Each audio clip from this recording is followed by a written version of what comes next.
wannan ita ce wasiyar annabi ta ƙarshe ya bar duniya. Ya ce annabi na maimaita mana har harshensa ya yi nauyi ba ma jin me yake faɗa. Yana cewa ittaqullaha fi salah.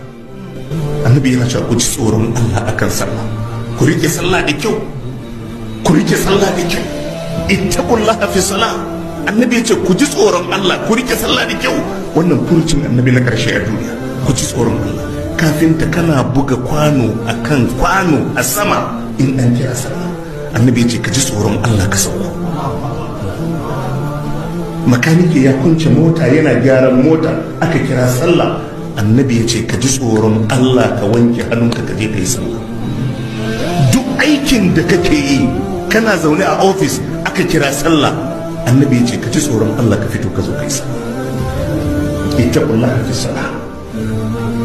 Annabi ya ce ku ji tsoron Allah akan sallah, ku ji tsoron Allah, ku kiyaye sallah. Annabi ya ce ittaqullaha fi ma malakat aymanukum, ku ji tsoron Allah akan abin da damar ku ta mallaka.